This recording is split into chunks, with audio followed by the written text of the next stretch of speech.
L-O-V-E.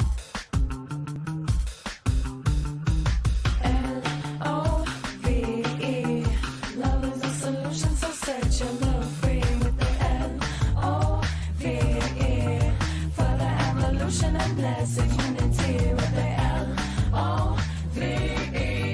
Love is a solution, so set your love free with the L-O-V-E. For the evolution and blessed unity.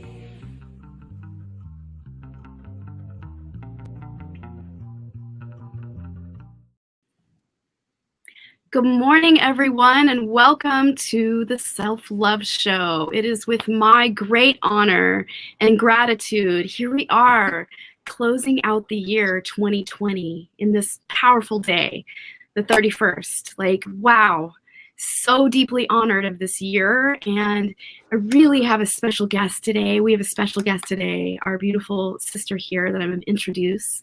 And we're coming out of one of the most difficult years in modern history. Every year at New Year, the people of the world look forward to having a blank slate from which to create our lives. But this year, it's different. There's another level of intensity and gravitas to the way we're approaching this new year. It's especially important at a time like this to play in making a positive change in our lives. Regardless of the drama and hysteria the world throws at us, one way to leverage ourselves so we can bring our best selves to our lives is by leaning on the enormous power of our dreams and our dreaming mind to help us navigate our way in 2021 in the most optimal way. So it's scientifically proven that our dreams contain the coding of our higher intelligence, guidance, and ability to know, not just survive, but thrive. And as we emerge from this pandemic to counteract the hopelessness and victimization so many people feel, dream expert Kelly Sullivan Walden will show us how to take advantage of our natural resources, our inheritance that most of us take for granted. Our dreams and our dreaming mind are giving us clues as to how to not just find our way through this important time, but to fall in love our lives and this process. We say goodbye to 2020 and initiate 2021. So Kelly, beautiful Kelly Sullivan Walden, is here with us today, and she's on a mission to awaken the world to the power of our dreams. Wow, I'm so honored to have you here. And she's a best-selling author of 6 dream books and 4 oracle decks. She's a certified clinical hypnotherapist who specializes in helping people access their dreaming minds to achieve their personal and professional goals. And mostly recently, she's the author of Amazon's best-selling Awaken Dreamer Oracle cards. So as the show goes on, we'll put her links in the box for you to like be able to contact her and like access her sacred information through everything she's built. And Kelly empowers dreamers to wake up to their ability to access the love, beauty, wisdom, and soul-fulfilling splendor, even in a pandemic. So thank you for this beautiful introduction, Kelly. Like, we are so honored to have you, and thank you for giving me the opportunity to read that exquisite introduction of yours. And thank you, Trish, for the sacred honor of the I love the Self-Love jazz shows. hands. Jazz hands. I'm so honored to be with you both. I feel such a sisterhood. And Dawn, I'm so grateful I got to meet you in person a few months ago. And I have this little mermaid behind me that represents Gypsy. So she was the one who brought me to you. And so I think she's really happy right now and swimming around in the heavenly realms, blessing this show. And Trish, it's wonderful to connect with you. I know that you and Dawn are soul sisters from eons, and I feel deeply honored to be connected with you and your audience, and you're like, and just to see wherever we go, I'm putting my arms in the air, wave them like I just don't care. I do care, but you know, I'm open. I'm like open. we really, really care. Yeah. Oh, wave them like I really, really care. Right.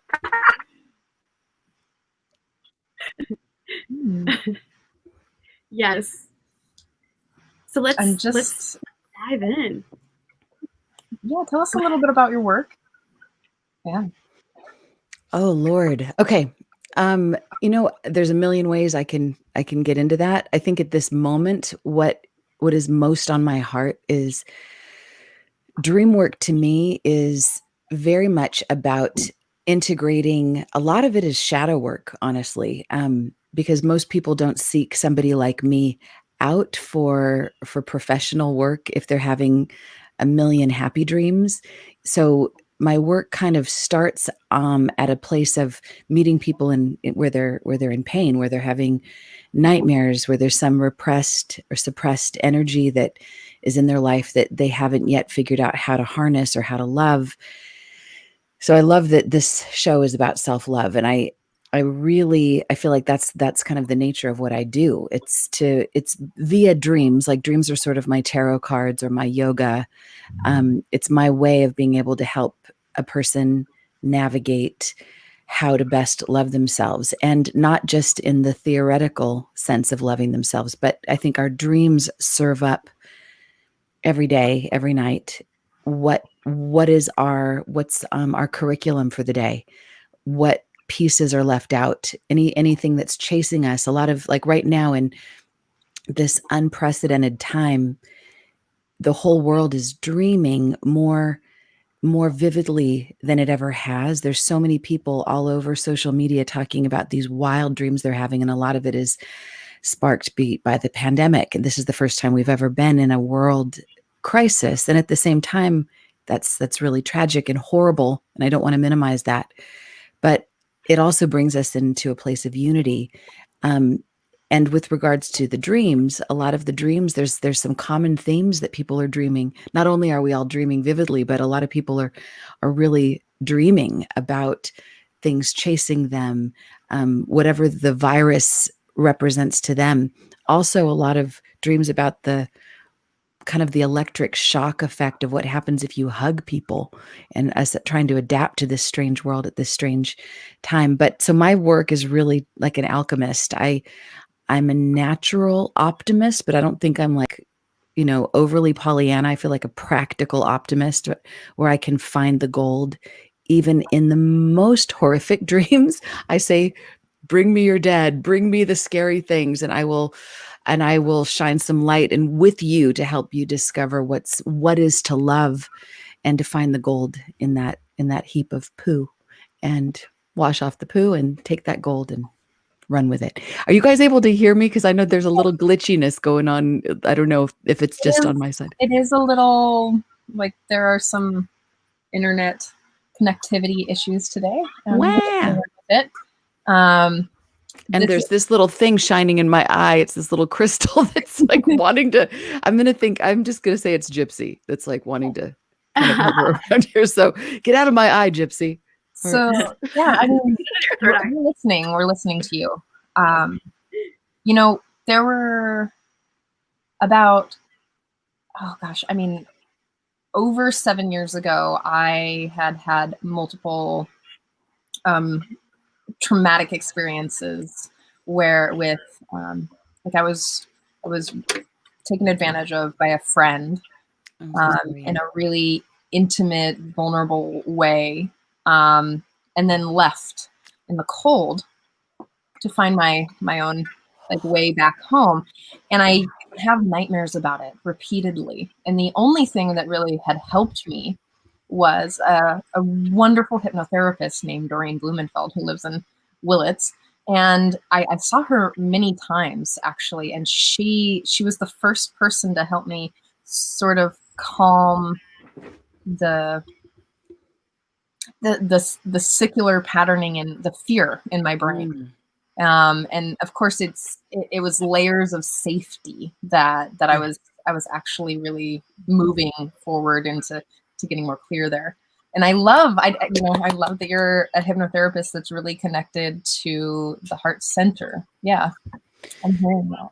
Oh, well, first of all, thank you for sharing that. And I'm so sorry that happened to you. And I affirm that there's kind of an initiation that many of us, we got to go through. And some of us have done it in other lives, so we don't have to do it in this life. And sometimes I think we go through these things in order to, it's like that Joseph Campbell quote. It's like the cave that we most fear to enter is where our treasures lie. So there's so much compassion and empathy and depth and wisdom that can come from the healing of these things that we would never consciously wish on ourselves or anyone. But I think one of the things that I work with a lot of people that have had traumatic things happen in their waking life, and then they dream about it. And some people have wished their dreams away because they felt like their dreams were just adding insult to injury. So I help them to reconnect with their dreams. And sometimes, like in my own story, I had a dream drought for a long time because I didn't want to dream. I was dreaming so many horrible dreams, being chased by people constantly, and always feeling like waking up, barely able to breathe. And I didn't want to have those dreams, so I kind of pushed them away. But when I finally got my dreams back, they came back with a gusto, with like, and I had a therapist back in my early years, let's say like almost 20 years ago, over 20 years ago, who said to me that a nightmare is an unfinished dream. And she said, you're the one you're the director of your dream. So how would you like to finish this dream? And even though I think my dreams also related to issues that I had been in, where I was being chased or attacked, or so many of those situations, like, more than one, but on the level of the dream, it's kind of like there's an ability to suspend disbelief. Like when you go into a movie that's like sci-fi or something, there's some part of our mind that can go to another place that we can go in ordinary waking reality. So on the level of dreams, I thought, wow, how would I change these dreams? What would I do if I was in charge? And that conversation actually changed my life. The ability, there was one dream in particular where there was a very scary man that was trying to shut me up in my dream. And he was telling me to put saran wrap over this little girl part of myself, like this, put saran wrap, make her small, put saran wrap over her and stick her in a drawer. So I was doing everything he said because it was like, I have to do what the mean man says. And then all of a sudden I was like, in my redirected dream, I was like, I don't know if I can cuss on this, but I was like, F that. And I like unwrap this little girl and she starts wailing and screaming, and I carry her and I'm like, whatever, dude. And I like walk out with this little girl intact. And I realize she's mine to take care of. She's mine to protect. So in a dream where someone's chasing you, you can also like imagine that you're, for example, pressing the pause button and you see them for who they are. They take off the mask, kind of like in Scooby-Doo, how there's all these masks that they're wearing, and they come down to this quivering little thing that's like, I really just love you. I really am just scared of you. Or I really just want you to know how powerful you are. Usually there's a gift in disguise if we stop and face them. I always say that fear stands for face, embrace, ace, and replace. So that's kind of my system for being able to go in and work on those PTSD kind of dreams. So, if I was going to ask you, if you like right off the top, I don't know if you feel like going here, but imagining that you're having a dream that's reliving what happened to you. If you knew that you could be lucid in the dream, what would you do differently? What would happen to get you empowered? Oh yeah. Well, actually I have worked through those ones. Awesome. I'm a very, very vivid dreamer. And I'm also really into Gestalt work. So I do believe that my dream life is aspects of self. Yeah. They are, it is places where if that person is running, chasing me, it's something that I want to look at, and I really embrace those pieces, and then I invite them in. What helped me in that moment was really to accept that I was the creator of the whole victim triangle in that place, like in that space. I was all of the pieces. Right. And to find compassion in that, in my dream even. Yeah. And even currently, I don't have nightmares very often. But I'm a very vivid dreamer. Like this morning, I woke up to a dream of just like, I have a lot of comedy in my life. So really? My dream That's was so fabulous. Oh yeah, I woke up and I was just like, oh my gosh, we were naming this motorhome. just That's cool. just That's silly. powerful. What did you name it? Yeah. Uh-oh, did we glitch? No, I'm like, oh, so in my dream, I named this motorhome home, like ho plus ohm. Yeah, I know. This is where That's actually genius. emphasis on ho, by the way. That's great. Oh, that's Yeah. if this home's a rockin', don't bother knocking. Oh my gosh, awesome. That's hilarious. I woke up from a dream once where I was naming my I love niece that you have before she was comedy. born. What's that, Dawn? I said I love that you have comedy in your dreams. That's incredibly great. Oh yeah, they're all over the board. I have a very active, fun, enjoyable dream life. I think it's really powerful when you name something in a dream. I feel like there's so much significance to that. I mean, it's like taking authority, being the author of something, being able to name it and put a label on it that you create. It's like a extension of your sovereignty to be able to do that. And then what that name is, it's like, it says so much. That's brilliant. I had a dream where before my niece was born, we were all trying to figure out what her name was going to be. And in my dream, I had this aha. I'm like, I know what her name is. It's Taco. And I thought it was the most hilarious thing in my dream. In waking life, it's like, okay, Kelly, good for you. But I was crying. I was cracking up. And I still haven't been able to interpret what that was about, other than I like tacos and, What did her name turn out to be, though? Like, really, though?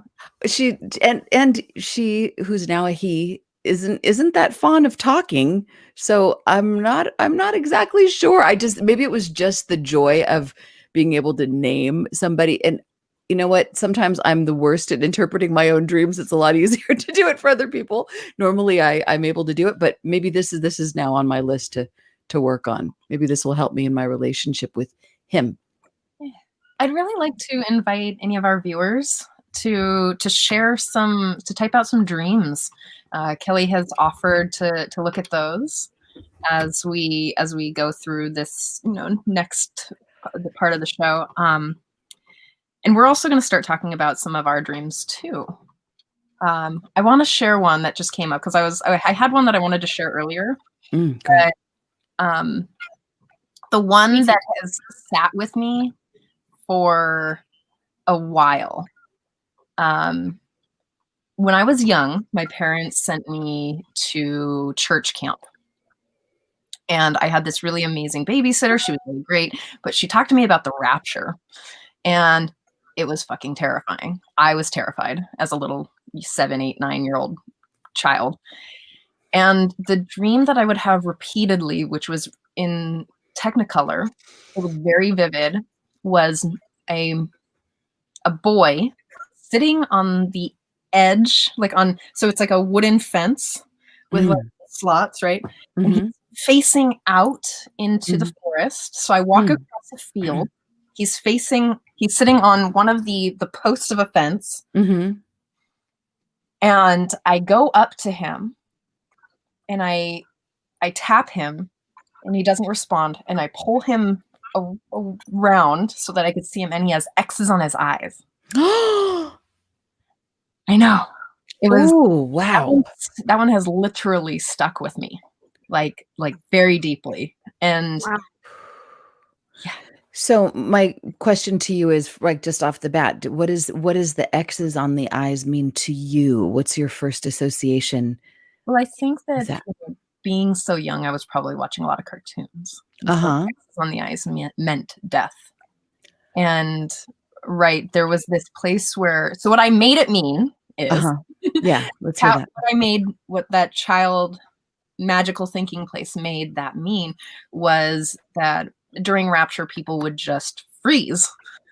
Like during the coming of Christ, people would just die if they were impure. Oh, yeah. And this young man looking at the forest.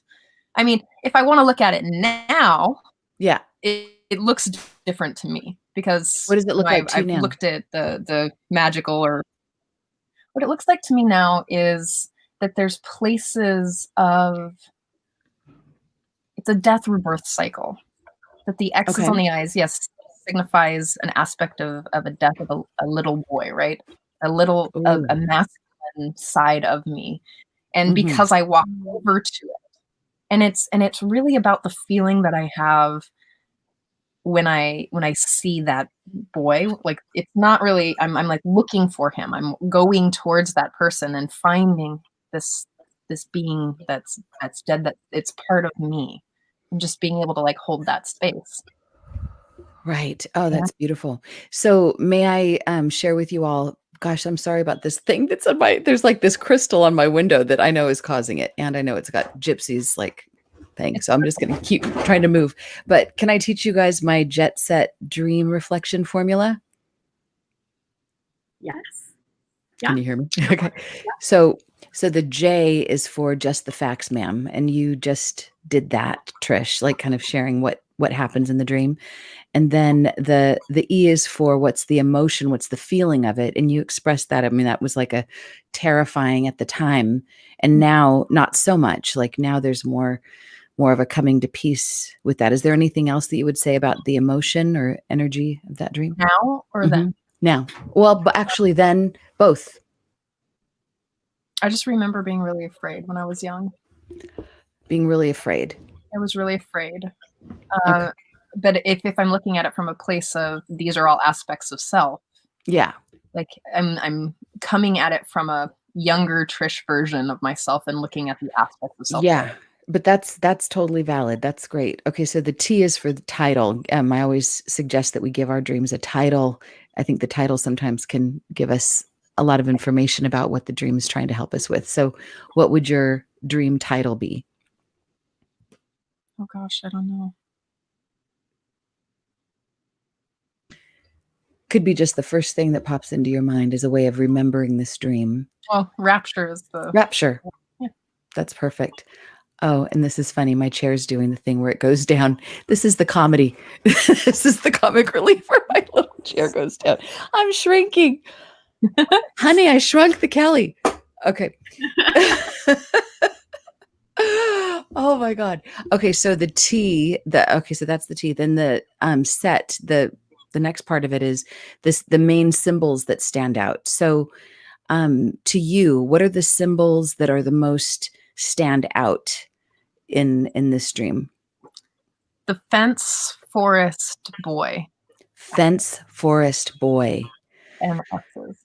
Yeah, fence forest boy. Okay, and then the next E is for enlighten. I believe every dream is trying to enlighten us, trying to edify us, trying to make us better. It's operating on behalf of our wholeness and our health. So it's trying to give us something. So now, I mean, you've already kind of talked about how you think your dream is, like what the gift is it's trying to give you. But if you could put it in a nutshell, how is this dream trying to enlighten you? I believe that at that moment, it was helping me cope with loss or like, death. Yeah. Helping me try to like process what that looks like. Ooh, right. Absolutely. Okay, great. Anything else? Now I see it as an integration of pieces. Yeah. Okay. So the last piece is what's your takeaway? I believe that every dream requires some form of action in our waking life. So we'll get to that in a second, unless there's something that pops for you. If it were my dream, if you're open, I'd love to weigh in a little about what I'm getting. Okay. So I agree with everything that you said. I mean, it's everyone in the dream is an aspect of self, and this is the young boy aspect of self. And to me, the young boy aspect is the adventurous part, is the part that's dynamic and risk taking, and it may be, and I'm putting myself in your shoes because I feel like if it were my dream, I am you, and I was brought up in a religious way, and when I was 7 or 8 years old, I went to catechism and learned about hell and learned about things that were absolutely terrifying and frightening and had lots of dreams about those. So this is my dream. So I think there's some part about the adventurous part of self that the religion is trying to curb. It's trying to like say bad, naughty, don't cross the fence, don't jump the fence, don't venture out beyond because you'll die. Something really, not just die, but something horrible will happen to you. So there's so to me, it feels like there may be some death. To me is transformation. So some transformation regarding the boy aspect of myself, and maybe my relationship to the tomboy part of me that maybe I thought it was naughty and maybe it's not. Maybe I'm like, there's a healing that's coming through the dying of something. But to me, there's something really fascinating about the X's over the eyes. To me, the eyes represent how we see, how we intuit, and to have the physical eyes be blocked out feels like there's perhaps like in the transformation of myself in this dream, there's an ability to ultimately see with my inner eyes and not with the outer eyes that relates to all of the stuff that I'm being conditioned to believe. So to me, the fence is this borderline of like where I'm comfortable, where I'm familiar, and this other place that I'm maybe afraid to venture, but I'm curious about it. So you said the boy, the fence, and what was the other part? The forest. The forest. Oh my God. So if it's my dream, the forest is always a really powerful symbol. It represents like the natural self, the part of self that is completely attuned, and even we could say pagan, the part that doesn't conform to the rules of man. Not controlled by a boundary, right? Yeah, exactly. Like, yeah, I own this. Right. Exactly. It's the part that grows naturally. So, ooh, that gives me the chills. I kind of see it as like the X's across the eyes is like once you cross that border and boundary, you're gonna have the sight. Right. As you were speaking, it occurred to me that as she had shared all this very religious, scary stuff is when I started to be really afraid of life. Yeah. I started to be really afraid to just like, oh my gosh, if I don't be a good girl, then I will die. Like, and yeah, it was really transformative. And I spent a lot of time in the forest by myself. Like my parents, I would spend a lot of time like roaming around the forest, and that was a free place for me. So, I want to play with the X for just a second. I've often said, like when I'm like, I pick my battles when I'm talking to somebody who has beliefs that are different than mine, they're very religious about them or very whatever it is. I'm not going to necessarily pick a fight with everybody who I don't believe we're not on the same wavelength, but sometimes I'll listen and I'll just say, oh, and imagine I'm putting a circle around it with like X's, like, oh, like I'm Xing out. Like it's just not true for me. And I don't need to have a fight about it. I don't need to like teach them a lesson, but it's kind of like Xing it out. So an X is also kind of wordplay for X, like a former way of being. Yes. And like when we refer to an X, it's like, that X from way back then. It's like, this is old stuff. I see that in my waking life, like when I'm witnessing people and they're really strong belief systems that I know don't resonate for me. I just say in my mind, cancel clear when I'm listening to them so that I can still witness them. I can still witness them in their fullness, and it's not about shame or wronging them because that's their beliefs. They're allowed that. But it's something that I know is not it might not resonate fully with me. All I have to do is say cancel clear inside, and then my being is not allowing that in as a belief that I'm taking on. Right. I love the jazz hands or the it's a recognition that I'm enjoying that Love Coach Academy has these little twinkles here. Oh, that's cute. Acknowledgement of something that I'm feeling that I'm feeling from you, and I'm like, oh, I'm acknowledging you. That's cool. Because we're now creating ways to communicate through a screen, right? I love it. So it's like without having to verbally talk over you. That's beautiful. In when I've done sweat lodges, one of the things that I've learned is when somebody says something that I agree with, that they say make a heart sound that's aho, aho, and so a lot of times in my circles, people will just be like aho, and I say, and you're not calling each other a hoe necessarily, although why not if the shoe fits, if the stiletto fits. But I like that you had the hoe, and I'm anyway. It's a term for some of us. What's that? Ho. Oh. Let's own it. Let's own it. So I don't know if there's going to be time, but I would love to share the 5 steps to this thing that I've been playing with lately that relates to the Awakened Dreamer Oracle cards that I have that just came out, and these 5 steps to Awakened Dreamer. Is that, I don't know. We'll have time. Absolutely. Yeah. And I'd also do. I want to share a dream too. So yay, Dawn. Yeah, you've been so good. Let's do Dawn. Yeah. Yeah. Okay. You want to share the 5 steps and then we can go. Okay. All right. So so the dream I wanted to share was really about my dad. Like my dad passed away a year ago, December 1st. And so he didn't really come to me very much through the year. And like 2 days after December 1st, this month, December, I had a really clear dream. It was my mom and my brother and myself and my dad. And it's like I was watching my dad, they were all in a row kind of in front of me. And my mom and they were going through images or pictures, and it's like they were talking about me, but I was in the room. And they were like, yes, she had conflict here. It was like they were going over my life or something, but they were talking about, like, I don't remember exactly what was said because the dream wasn't yesterday, but it was specifically about me. And there was this man standing in between my dad and I, but it was like the back of him. I couldn't see his face. I didn't know who he was. I could see the back of his head. But weirdly enough, there was a cup of wine on the man's shoulder, like this. Ooh, that's cool. And so I took it to mean like my dad and my mom were kind of like discussing like how much I had graduated.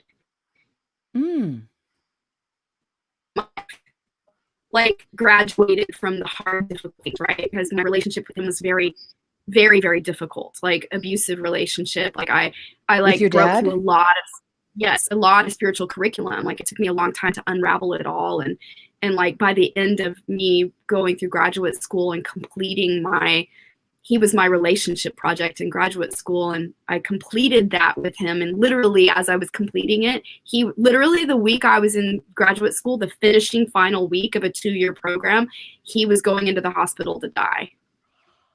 And then passed like by the end of the year. And so the cup of the wine kind of was symbolic to me of like, hey, we can celebrate. You've accomplished, I've accomplished. Even though I had to die to move on to accomplished, we've accomplished. Wow. Oh. And it was like,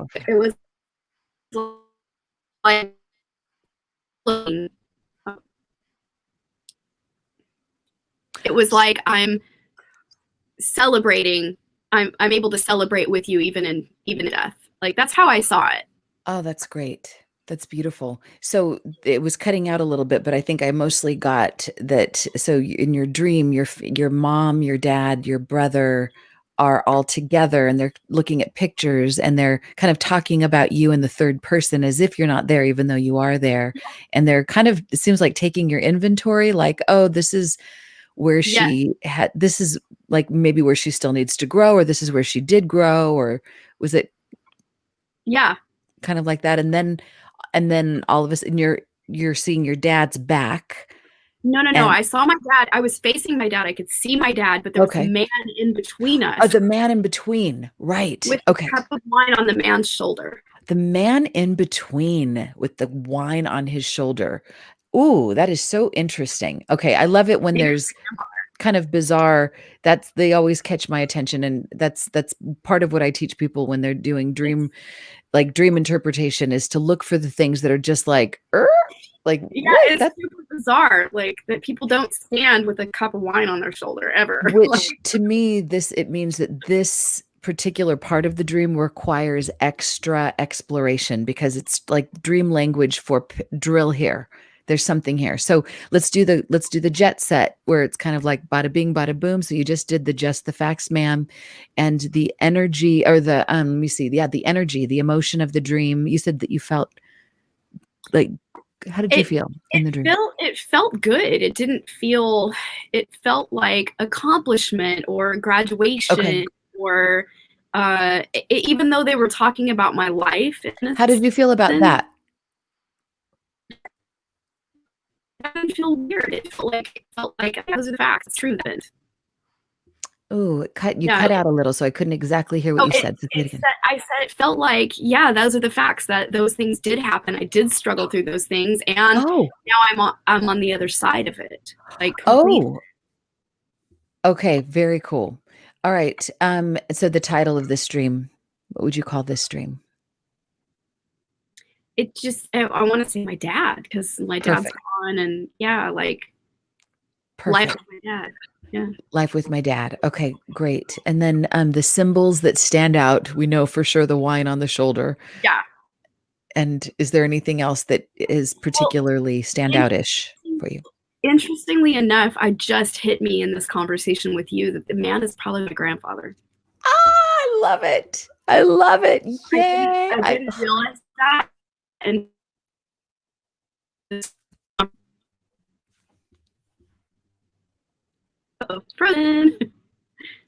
sorry for our technical difficulties today.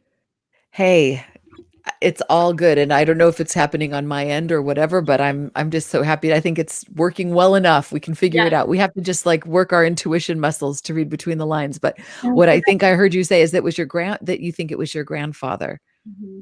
Yeah. Wow. And so what is it about him? What comes to your mind? Give me 3 adjectives that describe your grandfather to you. 3 adjectives. It's super hard worker, deeply caring, and he had a very tough. He was very tough on everybody, tough on my dad. Okay. What do you think his opinion, like if he was gonna? What do you think the opinion is? I think it was basically the symbolic of like, hey, you both did your work here, because it's been a repeating family pattern that's been going on even after my dad's death, of like how everything unraveled. And repeating family pattern. And the shoulder, I mean, that's an interesting symbol. Why do you think the wine was on his shoulder? What's the first thing that comes to you when you think of like, the shoulder, his shoulder, his shoulder? You don't have to shoulder it anymore. Whoa.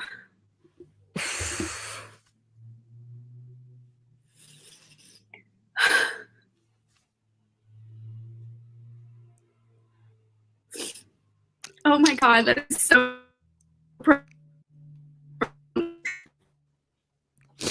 Wow.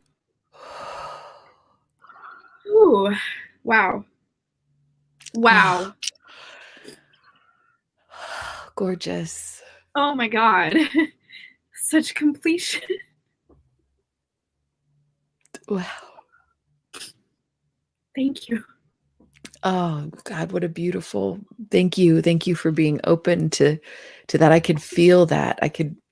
Wow, I'm so grateful to have this conversation, because I sat with it and it didn't really come to me, but like the fact that we're having this conversation really initiated like the greater piece to like lock in the key. Yeah, it's always like that with dreams. We can do a lot on our own, but to share it with people who have the eyes and ears and the heart to hear, it's like there's more that comes. So I think you just answered the question. The next piece is about how is this dream trying to enlighten you? Yeah. And that's a piece. Oh, the last piece for you, my sweetie. Oh, thank you. Thank you. Oh, is the T for take it to the streets. What will you do with this? How will you, if there's anything that's in the physical realm that you can translate the energy of this dream into, what will you do? Well, the gold for me is like, this is weaved into the work I do with others, is to really help them dive deep into their spiritual curriculum with their family, with their trauma, and like mine the gold and complete it so that you can lay it down for good. That's Like, great. that's what I do in my work with all my clients. And like, you know, I even formed my business name is around that, Spark Your Inner Gold, because it's really about, let's dive deep into what has been blocking you and look at it all and help you complete it in this lifetime. That's what Ascension is about. Let's complete what we came here for. Yeah. Lean in wild compassion towards ourselves. That's great.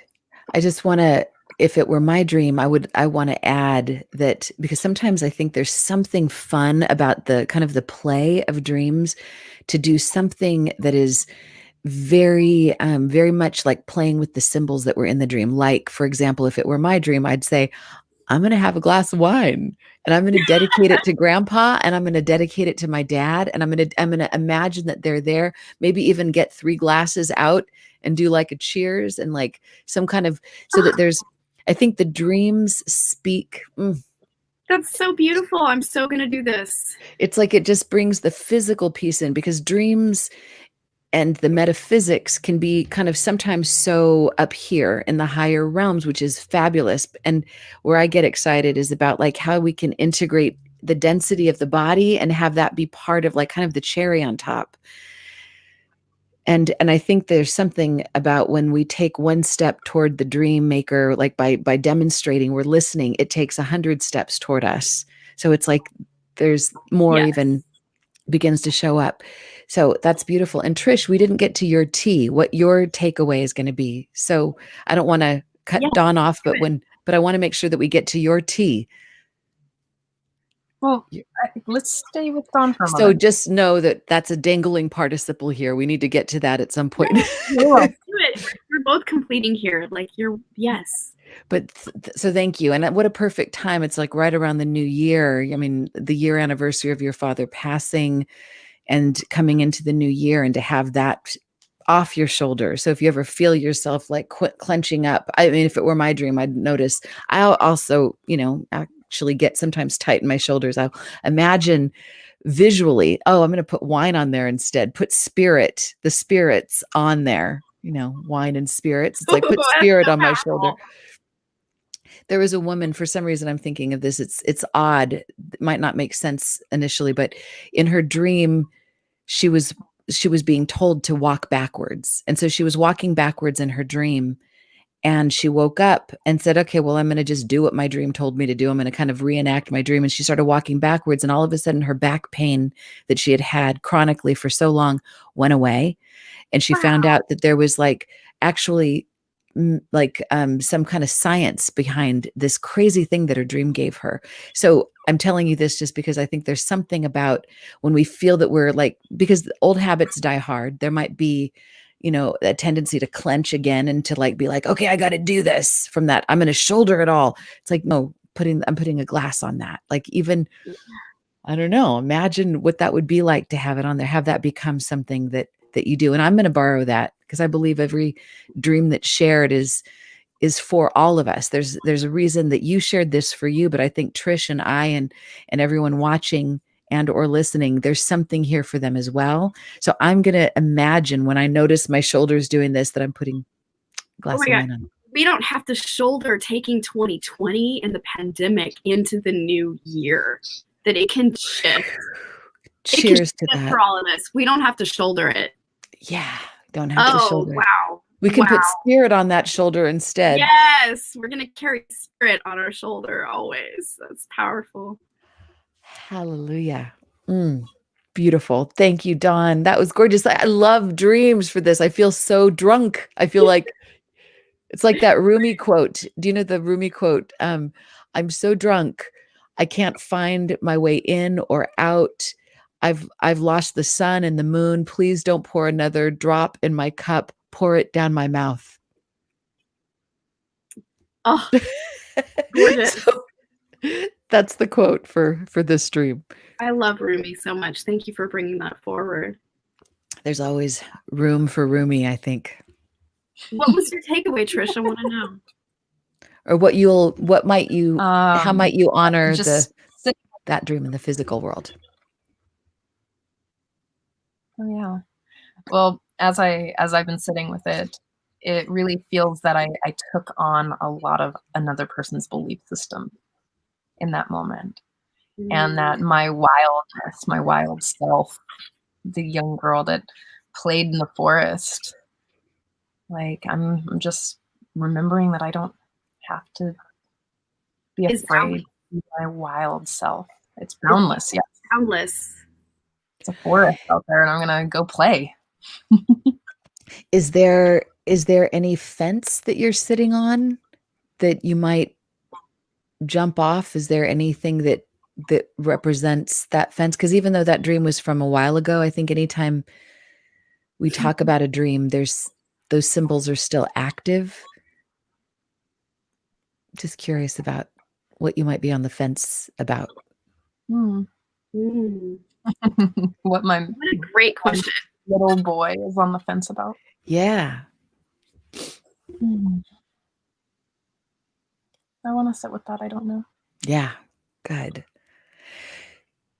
So if it were my dream, I might also, do you live anywhere there's trees? I get the feeling that you do. Okay. So can you physically do something like that even today? Like where you're like high trees and bring your little boy self with you? I could even sit on a fence and jump off and run into the forest. That would be great. That would be great. And like, even like, play with seeing it with new eyes and, seeing what else you notice. I love that. And I'll do that. Thank you. Cool. It's so good. So I don't know if there's time. Oh my gosh, it's almost an hour. Time. There is? Yeah. Let's through it. So should I share with you the 5 steps to being an awakened dreamer? Does anyone else want to hear the 5 steps? Type it in if you want to. Me type it in? No, we're actually talking to people who are watching. Okay. We know that our friends are watching. We know that there's people on YouTube and Facebook and where this is being, offered. And we always just like to say hi. Hi. I also put in the links to find you. Oh, thank you. And also your free snooze meditation for sweeter dreams for all of the viewers to be able to jump on that and enjoy sweeter dreams. Yeah. People tend to, especially, getting a good night's sleep. It's hard to dream if you're not sleeping. So that this meditation kind of covers all of that. There's actually 21 meditations. I give the first one away for free. But I've connected with a company that sells this amazing tea that you drink before you go to sleep that's got cannabis in it. And it's beautiful. And it just really helps to relax you and get you in a great space. So anyway, these meditations all come together, and that's all part of what they get when they go to my website. So awesome. Yeah, I love this. Okay. So the 5 stages, I'll just kind of roll through them relatively quickly and check in with you guys as we go. So the first one, I would say take your time. We don't okay. We are our own timeline. Yeah. Okay. So to me, the whole purpose of paying attention to dreams and having conversations like this, it's about awakening. It's about being a human being that is as awake as we can possibly be. So think about your fingers. There's 5 of them. And each one of your fingers represents one of these steps. So the first one is about remembering that you are at one with the one, or at one with the sun, however you want to say it. So as that relates to dreams, we talked about how everyone in your dream is an aspect of you. There's really no other even if it's a different gender, or if it's an animal, or if it's it's not it could be any kind of a thing. It's like it's all an aspect of self. So as we go about our waking lives, knowing that we're dreaming all the time, we're dreaming right now, when we can stop and remember, oh yeah, I'm dreaming. How do I get into that awakened dreamer self? You start with, remember that you're at one with the one, at one with the whole of life. So it starts with oneness. So are you guys with me so far? Go on to the next. Yes. Okay, so the next one is the number 2. So it's to have some peace while you're dealing with duality. We're in this third dimensional world that is about duality. And we could say that every challenge, every problem we encounter in our waking lives and in our dreams is a function of our perspective that we are living in a dualistic world, that there is a you and there is a me, there is a they and a them and a then. So when we remember that life isn't happening to us, but it's happening for us, then at least we're aware that we picked this, we chose this dimension that we're in, and we came here to learn via contrast that we are in a unified field, but we can only understand what a unified field is if we understand duality. So having some peace with our duality. So we could say that both of these dreams that you've both shared with us, in some way, there's kind of a moving through duality back into oneness. I almost can look at any dream from that perspective. All right, so that's the 2, having peace with duality. And then the 3 is about trying to be aware of the 3, being aware of the magic of 3s. When things happen 3 times, to have this lucid awareness, like this is the universe trying to get my attention. If we have a recurring dream that happens 3 times, or if something shows up, like even in Dawn's dream, there was the mom, the dad, and the brother at first. So there's a 3. So we could say that there's transformation afoot whenever a 3 shows up. So that's in our waking life. It's like, when things happen in 3s, we can say, okay, this is the universe trying to tap on my shoulder, trying to wake me up so I can be more awake as I'm having this dream. Also, there's the notion of triangulation as it relates to goal setting, because I know we're coming into a new year. A lot of people are thinking about setting goals. So triangulation is a nautical term, and for sailors out on the sea. So imagine that there you are in your little boat out at sea, and you're wanting to find the buried treasure. You're wanting to find dry land, and there's this intent to get to the treasure. So there's you, and then there's the treasure. And often, whenever we have a goal that we're trying to seek, at least this is my experience, we tend to often push it away because we're in this place of wanting. When we notice that, we can say, oh yeah, let's try to get into the triangulation. Let's bring in the 3rd. Let's bring in that higher 3rd, like connecting with the North Star. When you're connecting, like say you're out on your boat and you're wanting to find the buried treasure, connect to the North Star that gives you a sense of placement about where you're at in relation to that goal, and also the best way to navigate your way there. So in other words, how does this relate practically?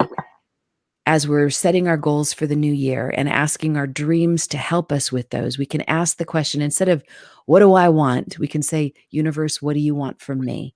What is the best use of me? And ask those questions, ideally anytime, but ideally right before you go to bed. The moments bookending sleep are the best, most rich times to manifest, or I say dreamifest, those things that we're desiring.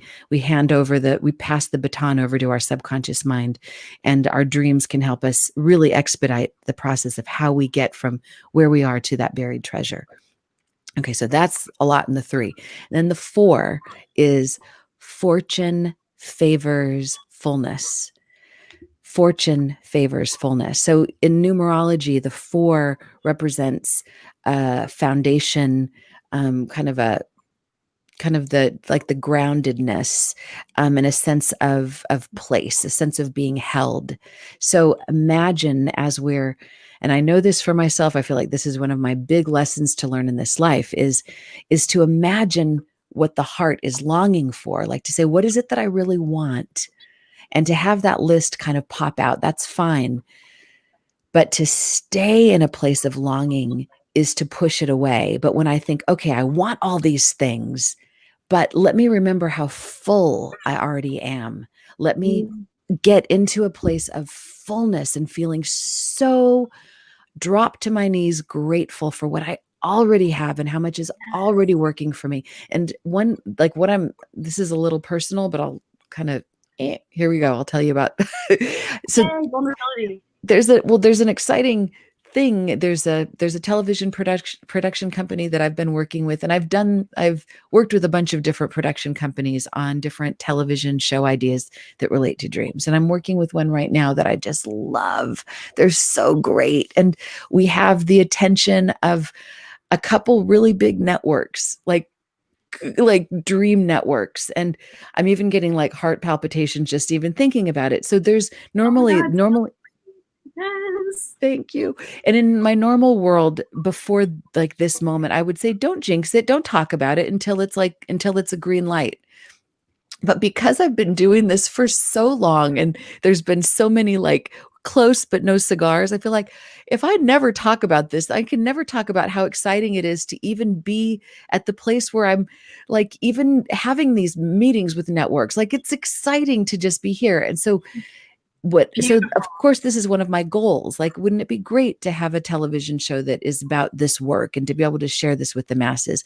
But my little switch in perspective is, but I'm not coming at this from a place of I'm empty and getting a green light would then make me whole. It's like, no. I am full and I'm a dispenser of gifts. I want to have a place to share my gifts, to overflow. And that feels like the switch. So no matter what happens, I'm already full. It can't make me more full. I'm already whole. Like that saying in the Bible, you can't add 1 cubit. What, Dawn? Overflowing. Overflowing. Yes, overflowing. In fact, that's my word for the new year. Every year I have a word, and that is, so you just tapped into it. It's over. Yes. So it's just a joy to have a place to give. Like it's a joy to get to be with you all today. I'm not coming into this interview like, what are they going to give me? My precious.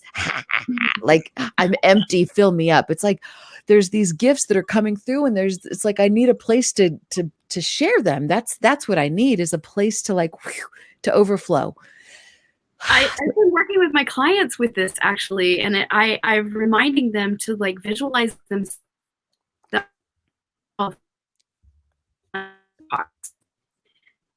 And all your visualizations are the bees coming to gather the honey, right? And like it's just this vortex of juicy, delicious, overflowing, delicious golden nectar of honey. Like it's yum. That's beautiful. Yeah, I love that. I visualize it like that for myself, like just oozing golden honey. Like I'm enough, and like everything is just delicious and golden honey pots. Ooh, queen bee. Queen bee. Yeah, nice. Oh, that's great. I hope that's a good takeaway for everyone. Like infuse that into your meditations, this overflowing golden honey. I love that. That just adds a whole other way of meaning of when I say honey. Oh, honey. Yes. Oh, I love it. Yes. Okay, so then the 5th is, to me, the 5 is about the 5th dimension. It's about like all of this is about being here, like heaven on earth, being in the 3rd dimension, but being also in this higher dimension at the same time. Because when we get into the 5th dimension, some of the characteristics of the 5th dimension are we feel connected to each other. We feel whole. We feel like everything's buzzing, everything's beautiful, no matter what's going on, even in a pandemic, even like when things might not seem to be going our way according to our script, we can still be high. We can still be in love. Like that's possible. So to me, that's the goal. And how to get to that 5th dimension is by practicing these previous 4 steps, but also a couple of tricks to getting in the fifth dimension from my perspective is to imagine that we're being 5 years old. The 5-year-old aspect of us, no matter, some of us had some pretty shitty childhoods. Some of us had shitty moments, but I would say even the people I know that had the worst childhoods, there were moments in their 5-year-old self that were pure magic, where there was like that little girl, or the little boy, the little girl self on the fence that just wants to run off into the forest. There was an avocado tree in my grandma's backyard, and that avocado tree was a spaceship. And my sisters and my cousin and I, we would like ride that spaceship and through outer space. I mean, it's just a friggin' tree. And yet it was the perfect tree that we could all sit on. And I mean, there were so many things that we would do that were just, I remember some older cousin of mine saying to my little sister and I, God, it doesn't take much to get you guys excited. I'm like, no, it doesn't. Like, it's just fun to just be. Oh my God. So remembering what it was like to be 5, and not just for ourselves, but even when it comes to relating to others. So for anyone who is having some relationship challenges, whether maybe you're not in one and you want to be in one, or you're with somebody and you're like, they're kind of being a jerk. Imagine their 5-year-old self, or imagine the 5-year-old self of the person that you want to attract. There's something, I feel like it's just a quick way through the maze of the ego to just get to the 5-year-old self. There's so much magic there that elevates us. And then the last piece of that is, years ago, I had a dream. I was in a relationship with someone that was kind of And in my dream, a voice told me very loud and clear, see things 5 times more. So in my dream, that made sense. In my dream, I was walking around my life looking at all the ordinary things like my car, my house, my body, and I was seeing it through the lens of it being 5 times better than it was. So it's like my body, I was like, oh, damn, I look good. Oh my God, my car. Whoa. And my bathroom, my kitchen, my shower, my bank account, like everything was just like, oh my God. And then I looked at the guy I was with and it was like, oh, wow, like he's amazing. There's such a feeling of abundance, such a feeling of way more than enough. And then the voice popped in my head in the dream and said, this is right seeing. This isn't exaggerated. This is you finally, it's about time being tapped into how things actually are. Yes. So there you go. That's my 5 steps to being an awakened dreamer. And that kind of relates to my little new oracle deck that's out. And I'd love to pull one for you guys if you want. Yeah? You want? Okay. So here's the box.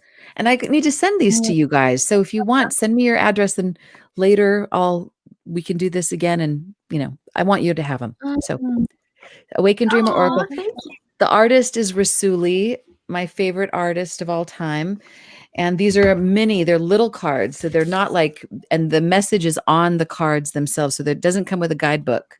So I'm going to shuffle and you guys tell me when to stop. Which one to... Okay. So whenever you feel it, just say the word, say stop. Trish, feel it. Get it out for us.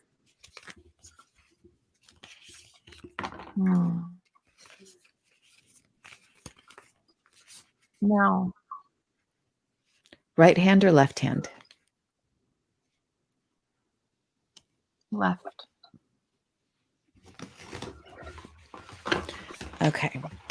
So I picked 2 because one just fell out of the deck and I always feel like that's a sign. So here we go. Here's our message for the completion of the new year, of the old year and coming into the new year and putting a glass of wine on our shoulders.